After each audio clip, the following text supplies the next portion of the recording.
안녕하세요. 조계양 작가의 이야기 채널 민들레 우주선입니다. 오늘은 주인 아가씨를 사랑한 총각의 정체라는 옛 이야기 한 편 들려드릴게요. 옛날에 어느 나무꾼이 나무를 하러 깊은 산속으로 들어갔습니다. 그런데 돌아오는 길에 날이 금방 저물어 그만 길을 잃어버리고 말았답니다. 나무꾼 10년에 길을 잃다니. 이런 적은 한 번도 없었는데 어서 어둡기 전에 빨리 길을 찾아야겠다. 나무꾼이 숲속을 빠져나가려고 애를 썼지만 길은 보이지 않고 울창한 나무들 뿐이었어요.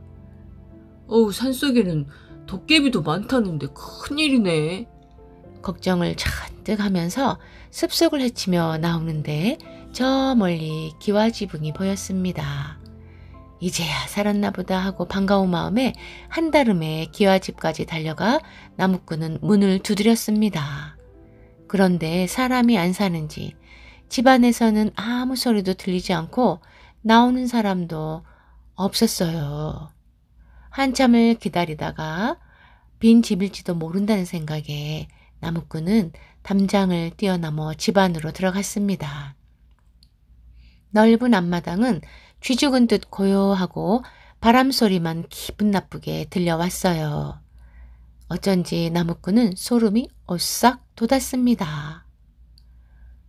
후원 쪽으로 돌아가자 여자의 울음소리가 가느다랗게 들려왔습니다.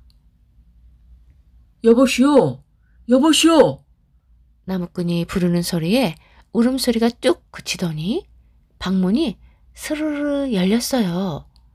하얀 소복을 입은 처녀가 눈물을 닦으며 마루에 나왔습니다. 아가씨, 저는 나무를 하는 나무꾼인데 길을 잃었습니다. 하룻밤만 자고 가게 해주시오. 나무꾼이 공손히 말하자 우리 집에 있으면 무슨 일을 당하게 될지 모르니 허락할 수 없습니다. 처녀는 이렇게 말하면서 거절을 했습니다. 무슨 일을 당할지 모른다뇨? 그게 무슨 말입니까? 저희 아버지는 산삼장수로 제법 돈을 많이 벌었는데 조용한 산을 좋아해서 이 산속에 집을 짓고 온 가족이 어순도순 살았답니다. 그런데 열흘 전부터 자꾸 이상한 일이 생기기 시작했어요. 밤만 되면 집안 식구들이 하나씩 둘씩 없어지는 것이었어요. 이젠 저밖에 안 남았답니다. 오늘 밤 마지막으로 제 차례랍니다. 처녀는 눈물을 주르르 흘리며 슬픈 목소리로 대답을 했습니다.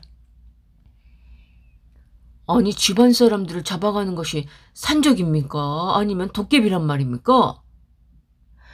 모두 잠들어 있는 동안에 감쪽같이 일어나는 일이라서 아침에 눈 떠보면 마당 한가운데 입었던 옷이 벗겨져 있고 핏자국만 남아 있습니다. 처녀의 말을 들은 나무꾼은 간이 콩알만해졌습니다.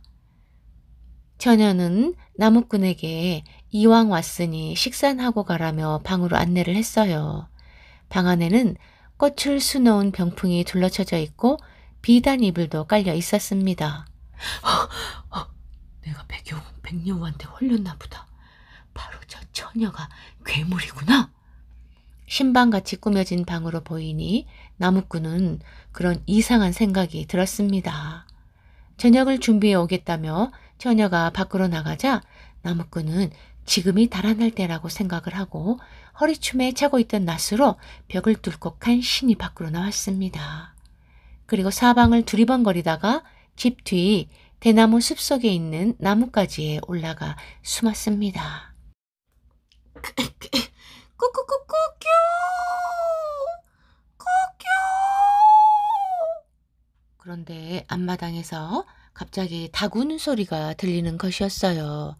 저도 모르게 나무꾼은 나무 위에서 마당 쪽으로 눈길을 돌렸습니다. 그런데 하얀 옷을 입은 처녀가 황소만한 몸집이 아주 큰 수탉으로 변하더니 다시 잘생긴 총각으로 변하는 것이 아니겠어요? 별 희한한 일도 있네. 저 녀석이 도대체 무슨 짓을 하려는 거지? 나무꾼은 두근거리는 가슴을 진정하며 열심히 보고 있는데 나무꾼 녀석이 오늘 밤 일을 방해하려고 왔구나. 당장 붙잡아다가 여절을 내야지. 하면서 하얀 두루마기에 빨간 감투를 쓴 그 총각은 나무꾼을 찾아 집안 이곳저곳을 샅샅이 뒤졌습니다. 그러다가 초승달을 쳐다보며 한숨을 내쉬더니 오늘 밤은 안 되겠다. 내일 밤에 금실 아가씨와 결혼해야겠어. 꼭요, 꼭요, 꼭꼭꼭꼭요. 총각은 목을 길게 빼고 다구는 소리를 3번 내더니 처마 끝에 매달린 둥우리 속으로 들어가 버렸어요. 날이 밝자 나무꾼이 끌려갔던 방에서 난데없이 사람을 살리라는 비명소리가 들려왔습니다. 나무꾼은 이제 날이 밝았으니 귀신이나 도깨비 뭐 이런 괴물이 나타나는 일은 없을 거라고 생각을 하고 방 안으로 들어가 보았습니다. 비명소리는 병풍 뒤에서 들려왔어요. 병풍을 걷어내자 한 처녀가 꽁꽁 묶인 채 누워 있었습니다. 그런데 어제 보았던 처녀가 아니라 다른 처녀였어요. 나무꾼은 처녀가 묶인 끈을 풀어주고 찬물을 떠다 정신을 차리라고 먹여주었습니다. 당신은 누구요? 밤마다 내 꿈에 나타나 결혼해달라고 조르는 그 총각 아니요? 정신을 차린 처녀가 나무꾼을 보고 놀라 물었습니다. 아니요, 난 나무꾼이요. 대답하며 나무꾼은 어젯밤에 있었던 일을 처녀에게 자세하게 말해 주었습니다. 그랬더니 그 처녀는 열흘 전부터 자기 집 식구들이 밤마다 한 사람씩 죽어갔는데 어젯밤에는 자기 차례였다고 말해 주었습니다. 그리고는 어제 해질 무렵에 어떤 처음 본 아가씨가 자기를 찾아와서는 시집을 가라고 했다는 겁니다. 그런데 그때 밖에서 대문 두드리는 소리가 나자 갑자기 자기한테 덤벼들더니 명주수건으로 그냥 꽁꽁 묶어서 병풍 뒤에다가 숨겨 놓았다고 했습니다.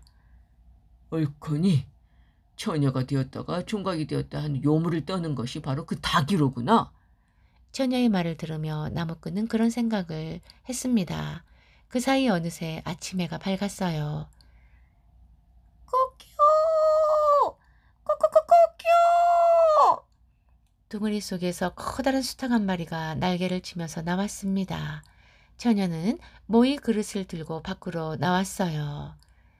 우리 집 식구라고는 이제 저 수탉하고 저 둘뿐이랍니다. 저 닭은 10년 동안 키운 닭이에요. 강아지처럼 말을 아주 잘 듣는답니다.